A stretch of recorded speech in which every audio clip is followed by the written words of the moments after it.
Well, welcome back to the Figure Kit Garage, fellow resin heads and kit builders. Brent Krug back with another out-of-the-box review. The kit that you see on the table is one of 3 that I received as a reward for being part of a Kickstarter that launched back in November of 2024. That Kickstarter was the relaunch of Heavy Metal Magazine #1. Now, Heavy Metal Magazine has been around for quite a while, but it had kind of faded off a little bit, and the creators of Heavy Metal decided to relaunch it again. And with Heavy Metal #1, we got a bunch of amazing rewards, different variant covers, of which I have 2 different ones, t-shirts, pins, and 3 3D resin printed figures of 3 characters from the 1981 film Heavy Metal. Now, this Kickstarter concluded in December of 24, and while I received my t-shirts and all the books that I wished to get from the Kickstarter, the 3D printed figures had not yet arrived. Well, as I film this is early Saturday morning. They arrived yesterday, September 19th, well over 2 months after I had gotten the biggest part of my rewards. Now, after the Kickstarter was fulfilled, we were guaranteed that we would get our rewards before any of the comic shops would get any copies of Heavy Metal #1. Sadly, that did not come to pass. So the Heavy Metal creators created a group that we proudly call ourselves the Angry Mob. And for all you angry mobsters out there that are going to see this, because I'm going to post this to the Circle app later on, this video is for you guys. We waited and waited and waited, and I'll say this. From the quality of the prints to the design of every single one of them, I now get the fact as to why these prints are so late in coming.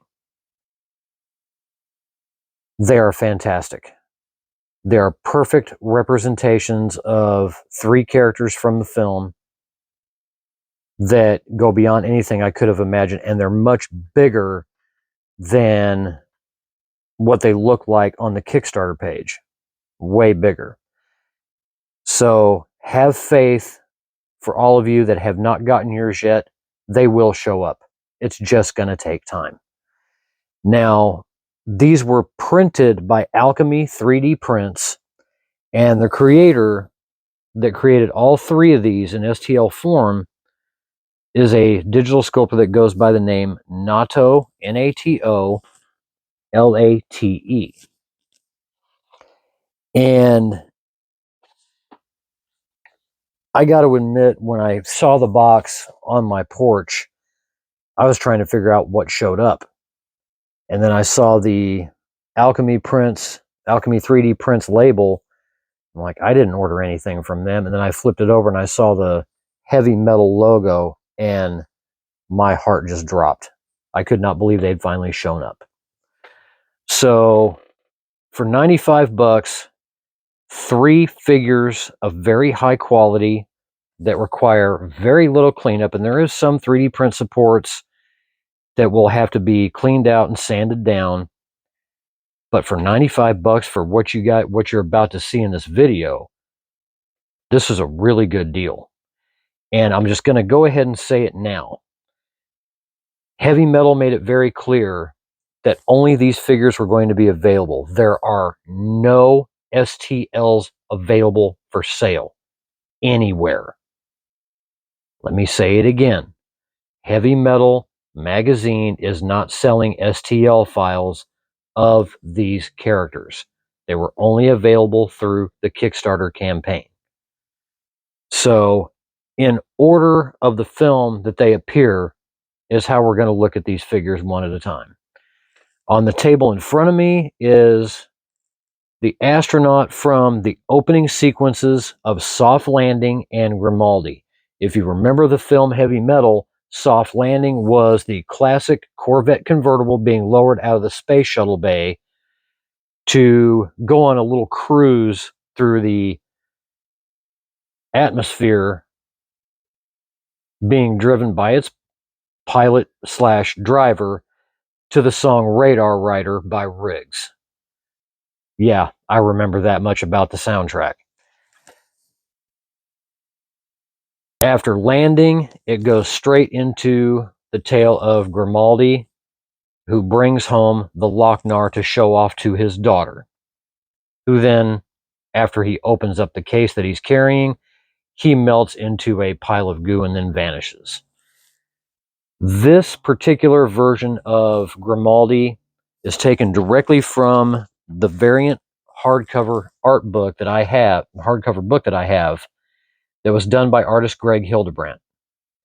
And it beautiful artwork. There's Tarna, who is one of the 3 characters that I got. But as you can see, that beautiful Corvette convertible. And there's Grimaldi sitting on the surface of the moon reading Heavy Metal magazine with his feet up. This is that figure. No, there is no American flag to go with it, but that can be added if one wants to. But this is an amazing 3D printed representation of Greg Hildebrandt's artwork. And we'll start off with the base. Beautiful lunar surface textured Heavy Metal logo.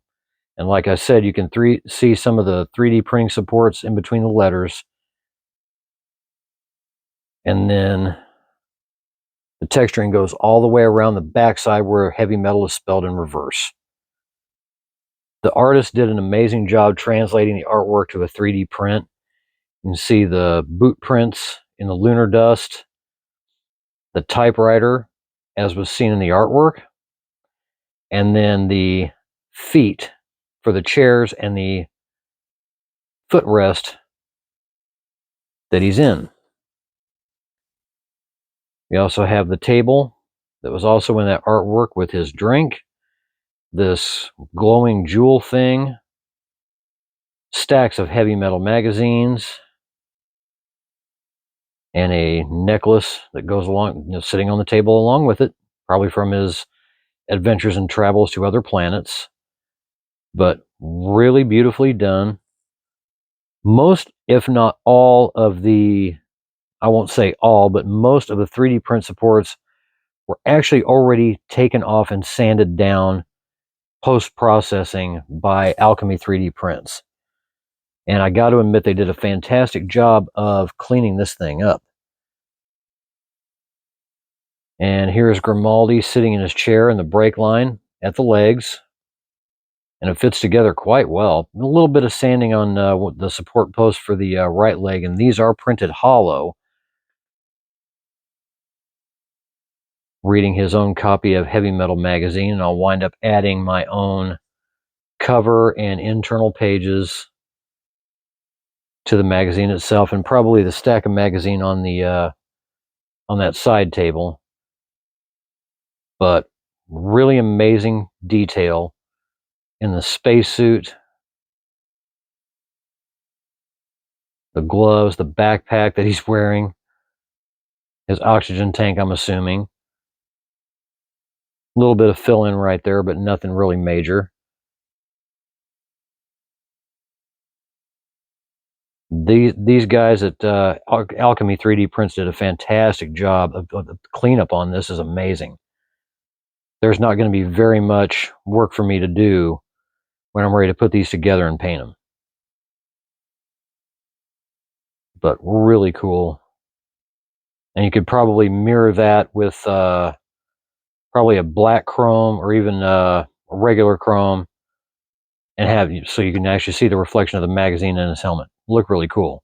And if you're creative enough, which I'm not that good, hand paint the reflection in the visor. Anybody's got the guts enough to do that, I'd be really happy to see that happen. And then he will sit. Make sure I get this lined up right. Just like so.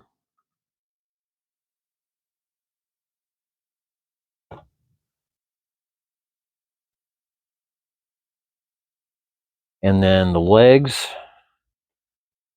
on the footrest, and very retro looking separate chair with footrest, which you don't hardly see anymore this day and age, but really cool. Even the treads on his boots are rendered very nicely.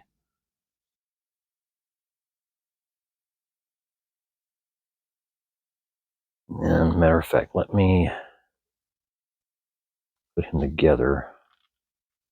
Do this off camera real quick. Yeah, I have to do a little bit of sanding, but not very much. Might be a little bit of gap filling in between the upper lower parts of the legs. And there we have Grimaldi sitting in his chair reading Heavy Metal magazine with his table. An amazing concept by Greg Hildebrandt, and the digital sculpt translation by Nato Late is absolutely unreal. Flip this guy around.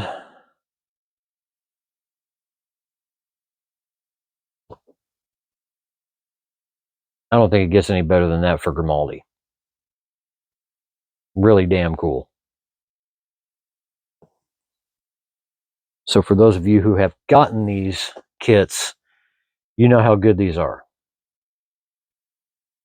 So I'm going to pause this temporarily. We'll come back and we'll take a look at the second of the 3 kits from the film Heavy Metal. That's going to be Nelson from the short story B-17. We'll be right back. All right, we're back with the second of 3 figures from the Heavy Metal Kickstarter, and this is Nelson from the Heavy Metal movie segment entitled B-17. Now, for those of you who may not have seen the movie, and I have to ask you why, B-17 was the story of a crew of a B-17 bomber during World War II that after their bombing run and pretty much all of the rearward crew had been killed, the pilot and the co-pilot were left, and as the co-pilot went back to check upon the entire crew, he noticed that they were being followed by a mysterious green glowing ball that everybody knows was the Lochnar. When the Lochnar decided to slam itself into the B-17, the energy from the Lochnar reanimated the dead crew members. Nelson was the ball turret gunner in the B-17 that when the co-pilot made his way back to the cockpit, he bumped into the ball turret hatch and heard a little bit of a noise. And when he opened it, he saw Nelson waiting to drag him down and rip him limb from limb.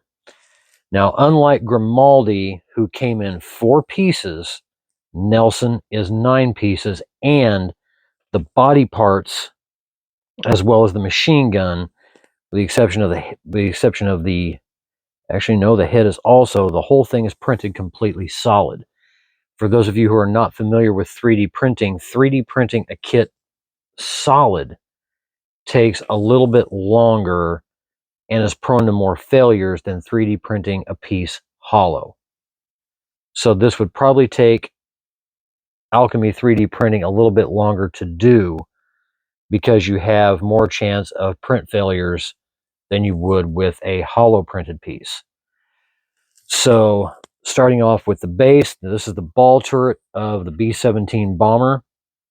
And this is a very stylized version of Nelson. You have the Heavy Metal logo on the front with all the rivets as kind of a callback to the planes of World War II. And since I didn't finish the story, as the pilot bailed out, he landed on an island where planes from World War I and World War II had crashed.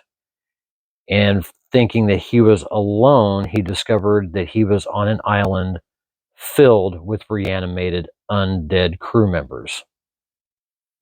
So the ball turret sticking out of the mud with the grass blades. This thing opens itself up to a lot of rusting techniques. The broken glass, really nicely rendered. Nato Late's name on the back. Did a fantastic job of doing this. Bullet dents and scratches. And instead of doing the letters completely flat across the back, heavy metal spelled backwards, and it goes all the way through to the bottom. You can barely see it inside the ball turret, but I can see it from here, a little bit of light. The words heavy metal are completely spelled all the way down. So it's a great attention to detail. Then we have one of the machine gun barrels from the B-17 bomber that will fit right there. And I'm going to try and fit this guy together as best I can. And then the main body of Nelson, still wearing his gunnery crew outfit, guts hanging out, rib cage and sternum exposed, the fur from his flight jacket, as they had to wear on a lot of missions because it gets cold at high altitude. You know, really nicely detailed for a figure this tall. Really, really great. The parachute harness all the way down to the parachute, hanging down with the pull handle, his pouches, his canteen. This thing is really amazing. And Nelson was one of the cover variants for the Heavy Metal magazine, should you choose to get him. And then Nelson's zombified face with the green drool running down, his World War II era helmet with goggles. You know, just incredibly rendered. Supports sanded off. Maybe a little bit of refining in those areas, but it won't take very much to smooth all that down. I mean, even the buckle for his helmet, you could never sculpt that physically. That it'd be just damn near impossible to do. Then we have the left leg of Nelson, ripped open flight suit, down to the bone, very little meat left on this skeleton. The laces on those boots. The 3D printing in this really was done very well. Captured all the detail that the sculptor put into it, all the way down. It even keeps the treads. It doesn't flatten out the soles. It keeps the treads and everything. So really nicely done. And the right leg, just normal. But you can even see the stitching in the sides of this flight suit. You know, beautiful detailing all the way around. You can see the stitching in the boots, for crying out loud. I mean, you can't ask for better than that. And then Nelson's hands holding what I believe is to be a 30 caliber machine gun, as they would use on the B-17s back in the day. Very nicely detailed, with a little slot that goes all the way through, that he has a belt of ammunition that will glue in place. I think it would have been cool if one of the hands would have been more skeletal, but it probably would have been a real pain in the ass to try and 3D print that. Excellent detail all the way around. And the barrel for that gun. Sorry about the camera focus. And it's got a little bit of flex to it, but I'm not really worried about this drooping over time.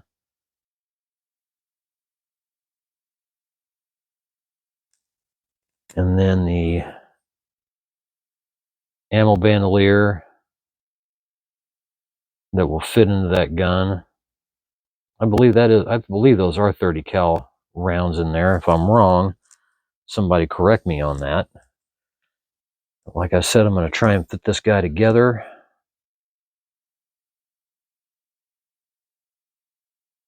as best I can. My Quake putty has turned to bubble gum, so cleaning this stuff up is going to be a blast.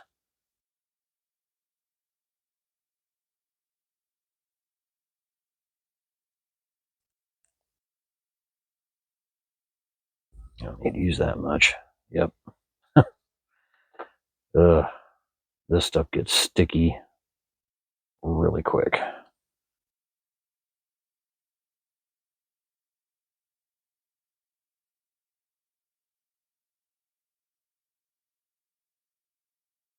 Maybe a little bit of gap filling when he's done. Try and clean that out of there.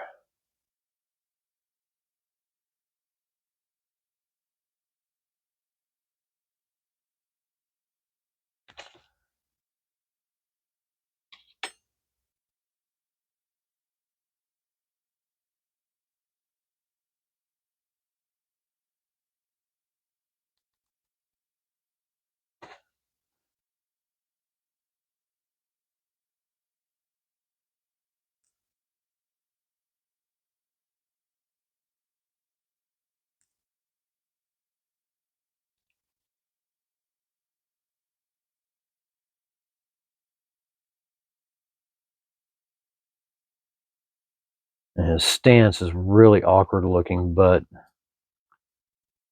it's exactly how he fits on here.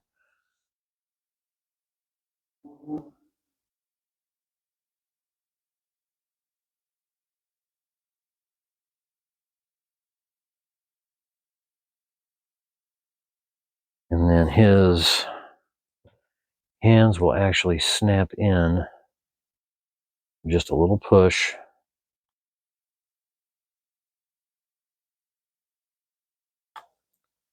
Take very much effort, but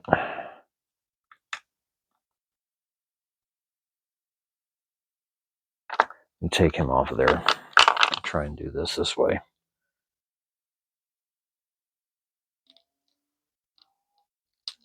There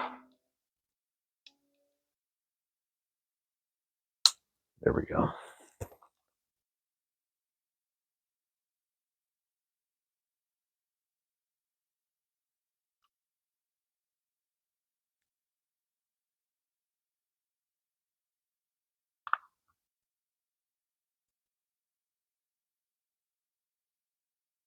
And then the barrel. Yeah, I don't think this stuff is going to hold that barrel up. I'll just put it up there by hand. And then the bandolier will fit there. And then the barrel for the main gun of the ball turret should be able to hold that up there with this stuff.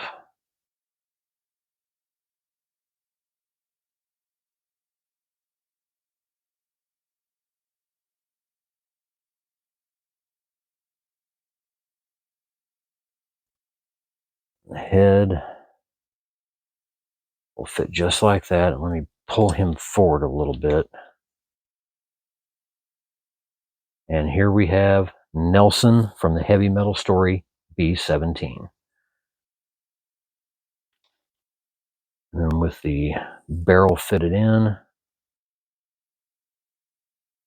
just like that. Really cool representation of the character. Well, I guess it is going to stick in there by itself. Miracles will never cease. Let's back a little bit.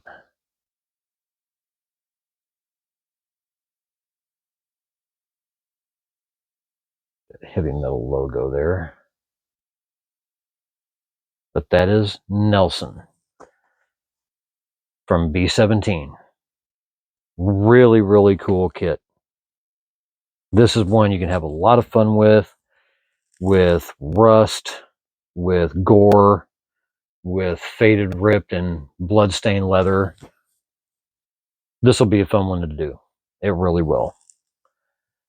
So Nelson is finished with his spotlight. And now we come to the last of the three characters, my personal favorite out of the entire film. They did it.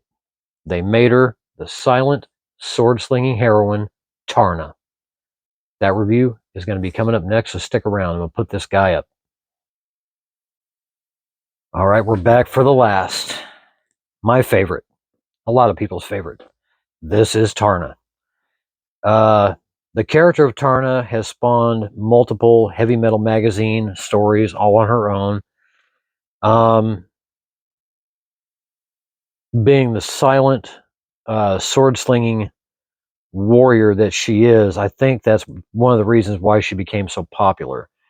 Didn't say a word, let her actions and the look in her eyes do all the talking. From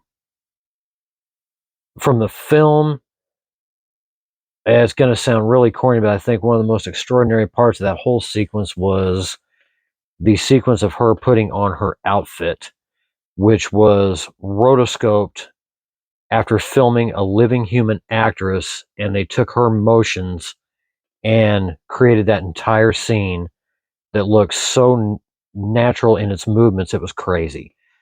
But Tarna was brought to the forefront by a group of elders, knowing that they were going to die when a barbarian warlord and his horde attacked their entire city after being mutated by the Lochnar, to the sounds of The Mob Rules by Black Sabbath. And her journey leads her to seek out the barbarian leader and his army, and ultimately killing him. But to destroy the Lochnar, she had to sacrifice herself. So Tarna, I think, ultimately is probably one of the best stories of the entire film. So we'll take a look at this base first. Very industrialized, really beautifully rendered all the way around. Very reminiscent of the wasteland areas that she flies over in the sequence on her bird. A really cool base. It fits very well with the character. And then the body is split into two pieces. The lower half of Tarna from the right shoulder armor down, which is where the break in the body is at. And I think that was a really good idea design-wise to incorporate that break line there. Big dent in the shoulder armor. And then the upper half of the torso,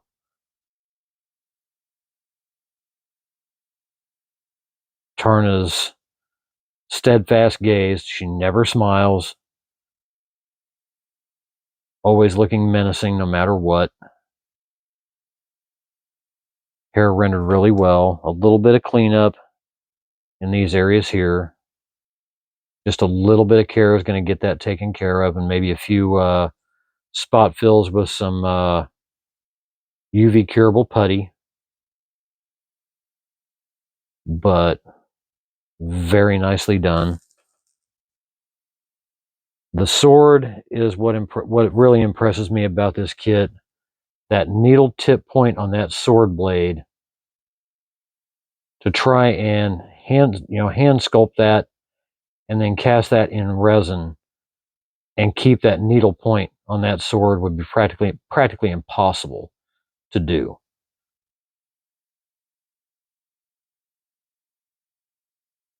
Right down to the red glove she wears on her right hand. But really excellent. These guys really knew what they were doing when it came to 3D printing this kit. And then both of the legs, right and left.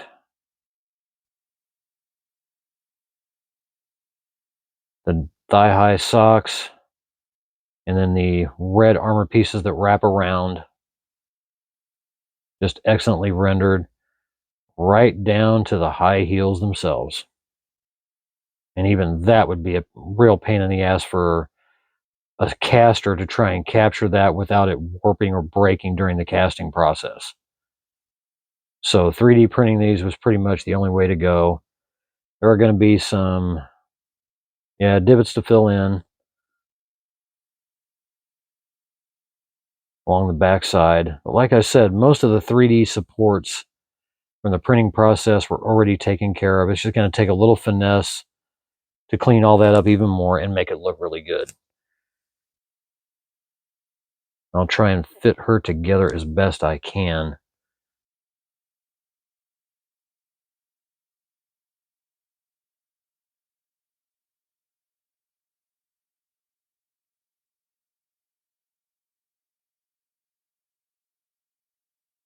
Might be easier said than done, actually.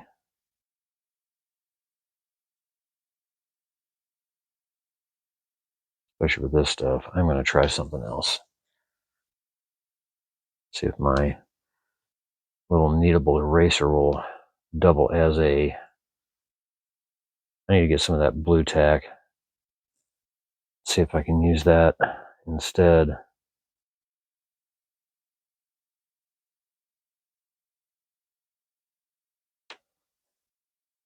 The seam lines at the thigh area,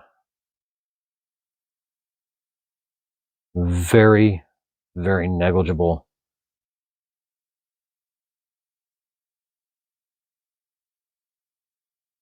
Even a little bit of glue that squeezes out when you glue it together should be able to fill that in, but you don't want to go overboard.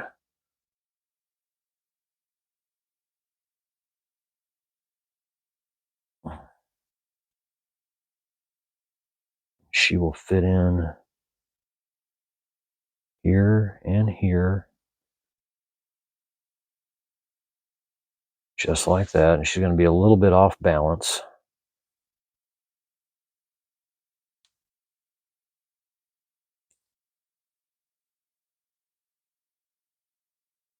See if this will be enough to keep the upper body on there.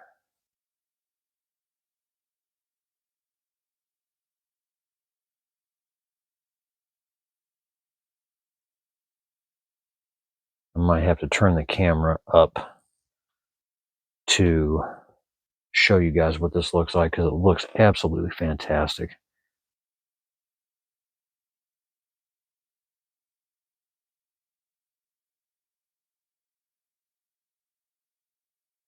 And I think my old reliable Quake putty is going to have to go in the trash.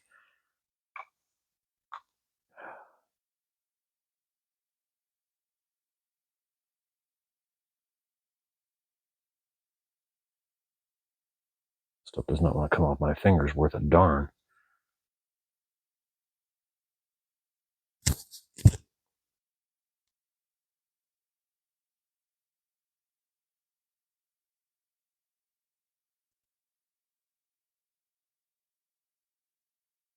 Try and fit this on there without knocking the top off and breaking it. Leave the sword aims down.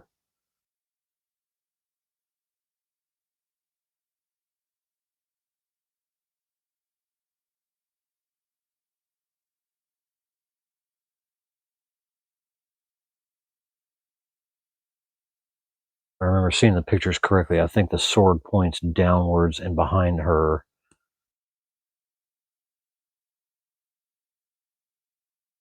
So let me loosen up this camera mount really quick. I apologize for the shake. There we go. And there we have Tarna the Tarakian from the final sequence of the film Heavy Metal.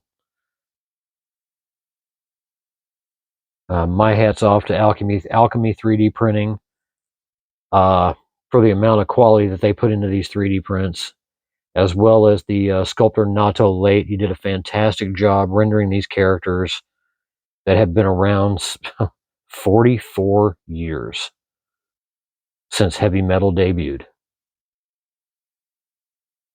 So that is our look at Tarna.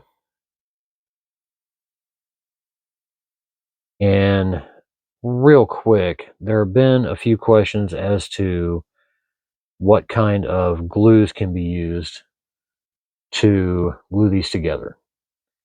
And I'll show you the type of glue that I use and what can help the process along. Take her apart really quick.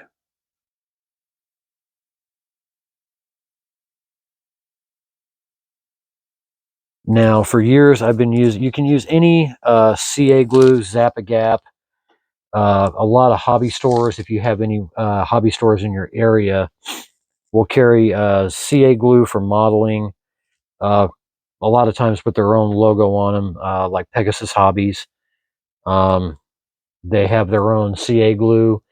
As a matter of fact, they have their own version of Instaset, which is this stuff right here. This is an accelerator for super glue. Helps it dry a lot faster than it normally would without it. But for quite a few years now, I've been using Satellite City super glue. This is what I normally use for my 3D prints. Is their Super T. It's a medium viscosity super glue. They have 3 different thicknesses. They have their red label, which is their water viscosity. And when I say water, I'm not kidding. 1 drop and this stuff goes all over the place. So you got to be really cautious. So the Super T that I use, I find to be the best for 3D prints. You don't need a whole heck of a lot. And like I said, Instaset from Pegasus Hobbies will set that up. Their specialty, the green label, is their gap filling. This stuff is thick. So using it as a gap filler is probably the best way to go. And I'll leave the link for Satellite City's website in the comment section down below. And one of the other things that I use to accelerate it, this is a spray accelerator, and it works really, really well. I can't deny it. You can spray this on one part, put your glue on the other, and it takes a while for this stuff to dry off. So once you get your part sprayed and your glue on the other one and you put them together, it sets up within seconds instead of minutes like normal super glue does. I don't really recommend Gorilla Glue super glue. That stuff has a bad tendency to break down far faster than the CA glues that are used for plastic kits, as well as these type of 3D printed resin kits, even FDM kits. They break down a lot faster and they don't hold as well. So using stuff like this, like I said, you can even find stuff like this on Amazon, or just look for hobby super glue and you can find it. Zap-A-Gap is a glue that I used for years until I discovered this stuff. The one thing I like about Satellite City is they have one of the best super glue debonders I've ever seen, and it will take super glue off quite well. Prime example, one of the people that Virginia used to work for had gotten super glue all over his floor, wood floor, and he asked if I knew of anything that would take it off, and I told him about the Satellite City debonder. Took it off without leaving any scars, crazing or otherwise. It lifted the stuff right off. Just let it soak, and it starts chipping off little by little. So I will leave Satellite City's website link down below. And for the angry mob that still has not received your printed figures yet, don't lose hope and have faith. I did not get any warning that these were coming in any way, shape, or form. No tracking number provided in any way. I'm not sure why these were sent out this way, but I can tell you that if you're waiting for them, at some point they will be here. If they're printing a lot of these out at the quality that they're printing them out at, I now kind of understand why. It's a pain in the ass to have to wait that long, but when you get them and you look at them with your own eyes, as I did yesterday and as I've shown you today in this video, the wait was way more than worth it. Could it have been handled a little bit better? Maybe, but I'm not exactly sure how. I don't run it. I just paid for it. I want to thank everybody that has not sponsored, but subscribed. Excuse me, wrong choice of words. Subscribed recently that stuck with me. And for those of you out there in the angry mob, I hope you guys decide to subscribe as well. A lot of great videos I've done in the past, and lots more surprises on the way. So for this review of Grimaldi, Nelson, and Tarna, sculpted digitally by Nato Late and 3D printed by Alchemy 3D Printing. This has been the Figure Kit Garage. Everybody stay happy, stay healthy, stay safe. Take a ride on heavy metal and build a kit.